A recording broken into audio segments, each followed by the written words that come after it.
السلام عليكم ورحمة الله وبركاته. أعزائي طلبة وطلبات الصف الخامس، النهاردة يا حبايبي هنحل بعض تدريبات سلاح التلميذ مادة اللغة العربية. الدرس لاحظ واكتشف علامات رفع المبتدأ والخبر، القاعدة النحوية من صفحة 101 ل 106. يا ريت تدعمونا باللايك والاشتراك في القناة حتى يصلكم كل جديد من حل التدريبات والواجبات طول السنة.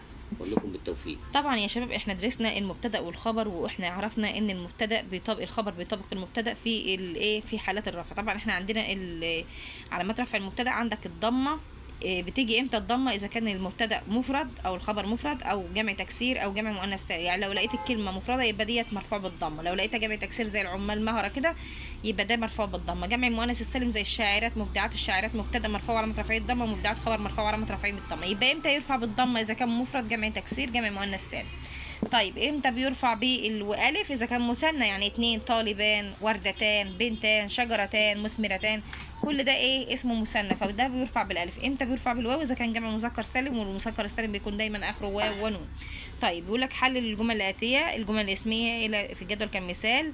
طلع لي منها المبتدا والخبر وعلامه الرفع ليه، علامه الرفع ايه، الضمه ولا الالف ولا الواو، واذكر لي السبب ايه. طيب بيقول لك هنا العلماء العرب اذكياء، يبقى العلماء مبتدا واذكياء خبر، وعلامه الرفع الضمه. ليه بقى؟ لانه جمع تكسير، احنا قلنا جمع التكسير بيرفع بايه؟ بالضم. طيب الجمله الثانيه بيقول لك المتنافسان قويان، مثنى يا شباب، اتنين، متنافسان قويان، يبقى المتنافسان مبتدا وقويان خبر، علامه الرفع الالف لان مثنى اهو، علامه الرفع الالف لانه ايه؟ مثنى. طيب الرسامون موهوبون، جمع مذكر سالم، طبعا الرسامون مبتدا مرفوع على رفعه الواو لانه جمع مذكر سالم، موهوبون خبر مرفوع على رفعه الواو لانه جمع مذكر سالم، علامه الرفع هنا الواو لانه جمع مذكر سالم زي ما قلت لكم. المشجعات متحمسات، يبقى المشجعات مبتدا ومتحمسات خبر، وعلامه الرفع الضمه لانه جمع مؤنث سالم.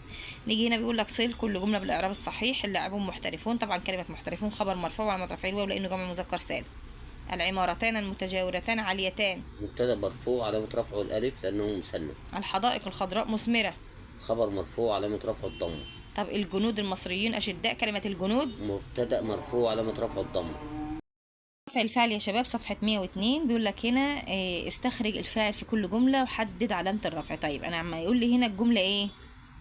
غنى التلاميذ النشيد الوطني، فين الفاعل فين؟ هنا التلاميذ هم اللي غنوا. طب علامة الرفع الضم. السبب ايه؟ جمع تكسير. طب استراح المسافرون في المطار، الفاعل فين هنا؟ المسافرون. علامة الرفع الواو. السبب ليه؟ جمع مذكر سالم. طيب لما يقول لك يا شباب تمتلئ الحديقتان بالزهور، الفاعل هنا ايه؟ الحديقتين. علامة الرفع ايه؟ الالف. ليه بقى؟ مثنى. طب انتهت الامتحانات اليوم، الفاعل فين؟ الامتحانات اللي هي الكلمة التانية ده اللي بعد الفعل بيجي الفعل يا شباب. طب علامة الرفع الضم. طب السبب ليه؟ جمع مؤنث سالم. اخره الف وتاء يبقى جمع مؤنث سالم. خلاص يا شباب، نيجي ليه اجب عن الاسئله الاتيه بالفعل المطلوب. لما يقول لك من الذي يحمل وطن، حط لي هنا جمع تكسير، الفعل يكون جمع تكسير، هتقول له ايه؟ يحمل وطن الجنود.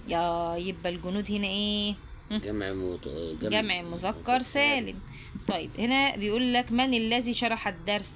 المعلمين. شرح الدرس المعلمون. يبقى شرح الدرس مين؟ المعلمون. ماذا ينير الكون؟ ينير الكون الشمس. طيب من الذي يهتم بتربية الأبناء؟ تهتم الأمهات بتربية الأبناء. صح يا شباب، يبقى تهتم الأمهات بتربية ايه؟ الأبناء. اديكوا بس فرصة كده على ما تنقلوا اهو. كده حلنا صفحة 102، ندخل لصفحة 103.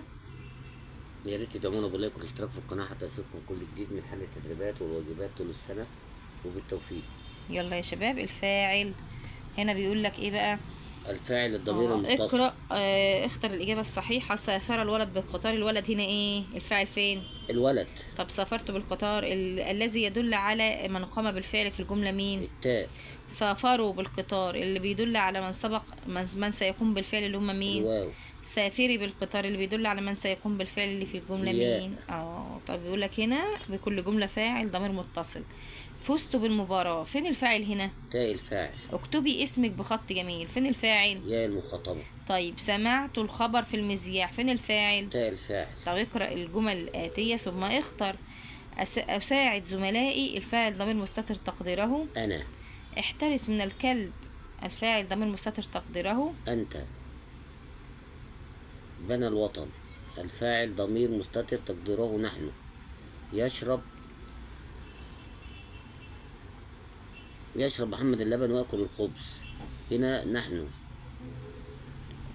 هو الفاعل في الجملة ويأكل الخبز ضمير مستتر تقديره هو. طيب هنا بيقول لك ايه، قدر الضمير المستتر في الجمل الآتية كالمثال لا تخالف قواعد المرور. الفاعل هنا ايه؟ انت. طب احب وطني، الفاعل هنا ايه؟ انا. ضمير مستتر تقديره انا، هو مش موجود في عاد الجمله، بس عليا. هو الفاعل عائد عليك انت. يعني احب انا وطني، احب فعل مضارع وانا الفاعل ووطني مفعولا به. طيب نثق في قدراتنا، الفاعل ضمير مستتر تقديره نحن. كده. احنا صفحه 103 يا شباب، ننتقل لصفحه 104. بيقول لك هنا ايه، اكمل الجدول المراعين علامه الرفع. طيب لما يقول لك السباح ماهر، عايزاه مثنى تبقى ايه؟ السباحان ماهران. 2 السباحان ماهران. لو عايزه اخليها جمع تبقى ايه؟ السباحون ماهرون. خلاص. طب لما يجيب لك هنا السائحات منبهرات، خلي بالك هنا لان هنا مفرد، انا يبقى المفرد بتاعها مؤنث، ما ينفعش اقول السائح منبهر، لان لو جمع السائح منبهر يبقى السائحون منبهرون. هو قال لك السائحات يبقى السائحه، بقى المفرد يبقى السائحه منبهره. لو عايزه اخليها مثنى تبقى السائحتان منبهرتان. خلي بالنا يا شباب من التذكير والتانيث. طيب الشجره عاليه، بدليل انه قال لك الشجرتان عاليتان، والجمع تبقى الاشجار عاليه. طيب يرجو السائق السلامه، يبقى المثنى لو عايزه اخليها مثنى يبقى ايه؟ يرجو السائقان السلامه. لو عايزه اخليها جمع يبقى ايه؟ يرجو السائقون السلام. طيب المفرد هنا ايه؟ يستخرج المهندس المعادن. لو عايزه اخليها جمع يستخرج المهندسين المعادن. المهندسون المعادن. المهندسون. طيب أكمل بما هو مطلوب بين القوسين. اهتمت المنظمات بحقوق الطفل، الأبواب مفتوحة، تشتري الأم الفاكهة. أنا حطيت هنا فعل يا شباب اهوت. طب الولدان متسامحان، حطيت هنا مبتدأ مثنى. طيب استعاد هتقول له اللاعبون نشاطهم. يلا هنا بيقول لك بالكلمة الملونة مبينا للسبب كالمثال بيحرص الأمهات على أبنائهن. المفروض تحرص يا شباب، هنا يحرص دي خطأ، هي المفروض تحرص، لان الفعل بيطابق الفاعل في التذكير والتانيث. طالما هي مؤنثه تبقى تحرص. لو هو يحرص الاب كنا قلنا ماشي، انما هي طالما لك الامهات يبقى تحرص. واللي تحرص هنا فعل مضارع مرفوع وعلامه رفعه الضمه. المعلمين هتبقى المفروض المعلمون. حضر المعلمون فعل مرفوع وعلامه رفعه الواو لانه جمع مذكر سالم. السائقان ملتزمون بالقواعد، تبقى ملتزمان خبر مرفوع وعلامه رفعه الالف لانه مثنى. لعبوا الأولاد في الحديقة، المفروض تكون لعبا فعل مفرد مع وجود الفاعل أهي يا شباب. ننتقل بقى لصفحة 105. يا ريت يدعمونا والله، اشتراك في القناة حتى يصلكم كل جديد. قم للمعلم وفيه التبجيل، كاد المعلم أن يكون رسولا. علمت أشرف أو أجل من الذي يبنى وينشئ أنفسا وعقولا. سبحانك اللهم خير معلم علمت بالقلم القرون الأولى. استخرج من الأدوات ما يلي أسلوب استفهام. علمت أشرف أو أجل اللي هو البد ده أسلوب استفهام. اسم موصولا. الذي. فعل مضارع. يبني. حول الكلمة الملونة في الجملة إلى المثنى مرة وإلى الجمع مرة أخرى. يبني المعلم العقول، لو عايزة أخليها مثنى يبقى يبني المعلمان العقول، لو عايزة أخليها جمع يبقى يبني المعلمون العقول.